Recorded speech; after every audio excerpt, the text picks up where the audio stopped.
This week is actually quite a slow week. We are waiting for feedbacks.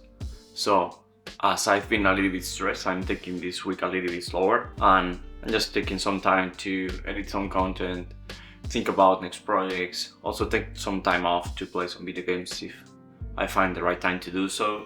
I've been recently playing the new Kingdom Come Deliverance 2 and wow, that's so fucking sick, I love it. Besides that, honestly, there's not much to talk about. Everything is kind of frozen in time right now, waiting for feedback, waiting for a meeting that we have to do, waiting to meet some other friend to talk about life and work.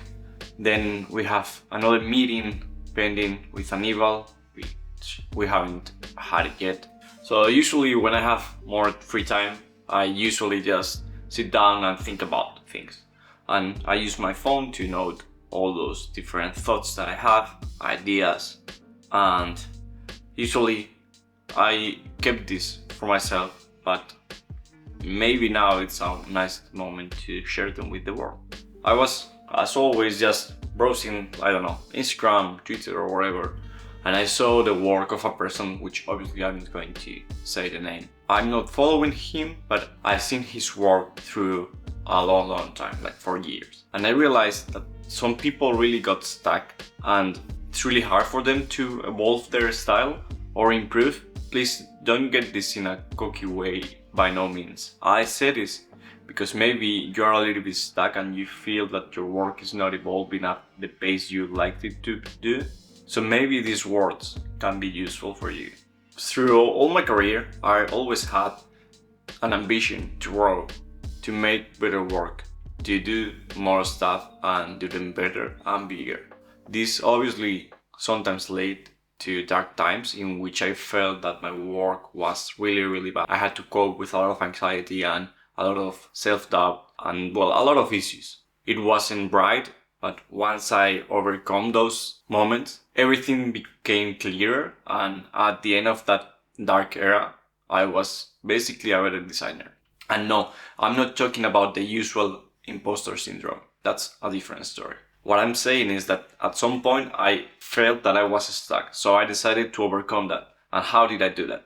So what I usually did was committing to a longer scale or bigger scale project. So for example, for a long time, I was a designer and art director. That meant that I didn't have a lot of things to say in the projects besides the art direction, which is basically make everything cool and then others are going to replicate in most of the 3D studios right now. That's how art direction works, sadly. So in most projects I was a designer and an art director, and I felt that I wanted to say more about my work in all those projects. I wanted to have my own voice, but I had no idea about how to direct anything. So instead of just making random Instagram posts, I always did projects, full-scale projects. At first, it was a project that was mostly about the art direction. Yeah, it was mostly about making things look beautiful. And that worked out quite well. That's what got me probably all the jobs that I got when I was freelancing.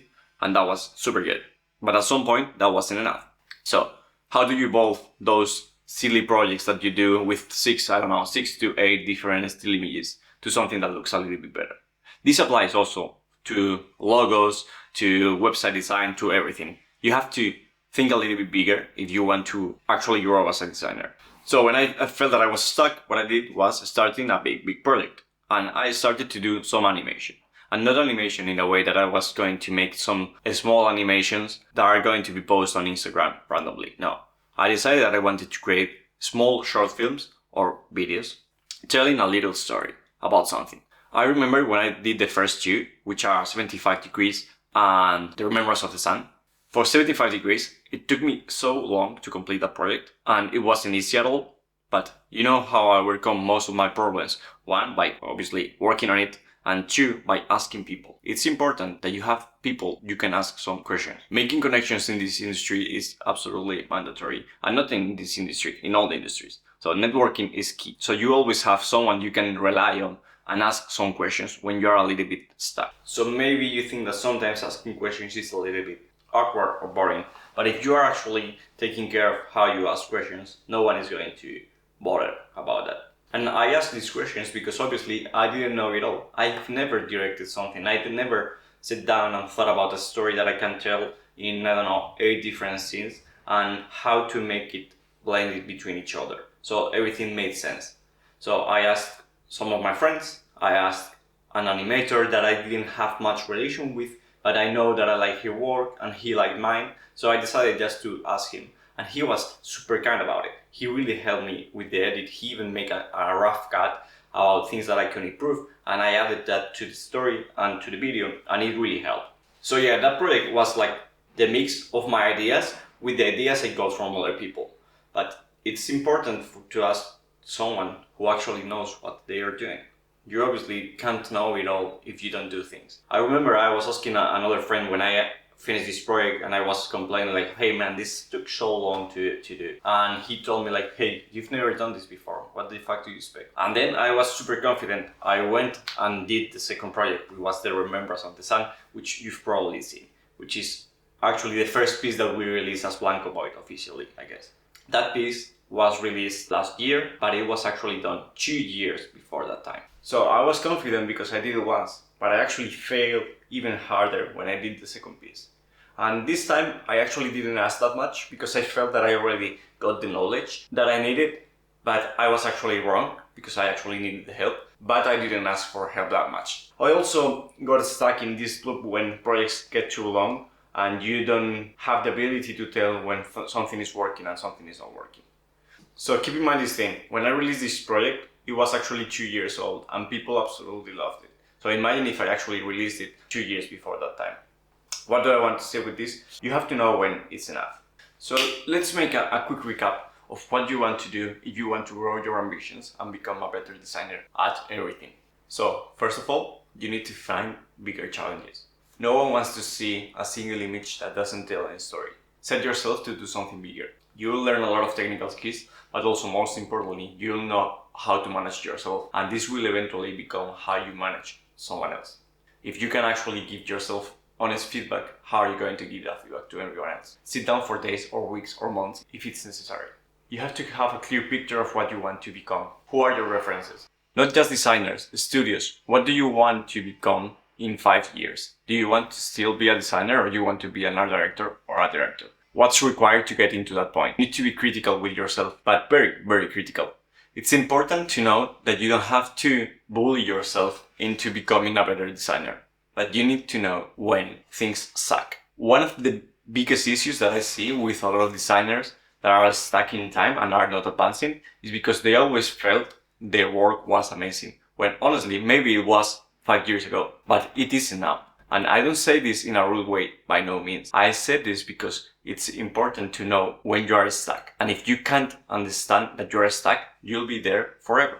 I think I'm lucky in a way because I actually always hated what I did. It's just now, once I did Blanco Void and I committed to doing lengthy projects for almost 2 years in the shadows, that I actually started to really love everything that I do. And I feel really proud about what I do, but I still know what can be impressed. Of course, you have to be critical with yourself, but this can lead to moments in which you hate everything that you do. And it's kind of normal. It took me so long to actually get used to that feeling of not liking my work, but not bullying myself for doing so, you know? So it's important that you also manage your mental health, because this can put you in a very dark place. If you can, ask people.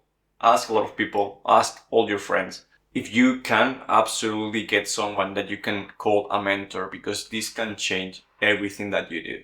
I was lucky to have a person that I can call a very good friend and also was my mentor, which is Nicolas Castro from Spot Studio. And he basically taught me everything that I know, because we worked together at Serial Cat when I was doing an internship, and I was bothering him with questions all the fucking time because I love his work. And of course, it took some time until he was comfortable with me and to share all his secrets and all his tips. But eventually we became really close friends and he taught me everything that I know.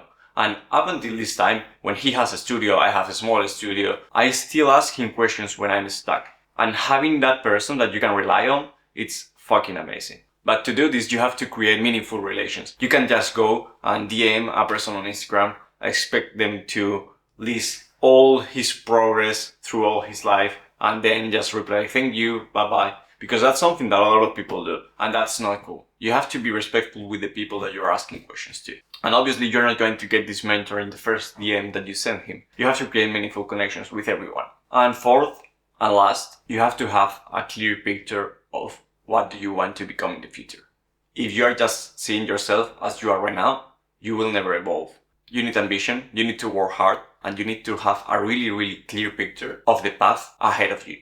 And seriously, it's not so hard. It just requires a lot of time. This is something that's not going to happen overnight. For me, for example, it took almost 2 years to become the designer and director that I'm right now. I had some previous experience. I was art directing for a lot of big studios. I wasn't just a designer. Obviously, I had some responsibilities already. I was at that point because previously I had these other ambitions. I had to say that I was lucky because almost since the beginning of my career, I was called an art director. And I'm not saying an art director as people that call himself an art director on Instagram. I was actually an art director. I was actually an art director when I was working as Serial Cut, and I art directed a lot of the best studios in the world, which is really cool. So for me, this transition was a little bit shorter, but it still took almost 2 years. But nothing that comes easy, it's really, really worth. So, as I always say, get to fucking work.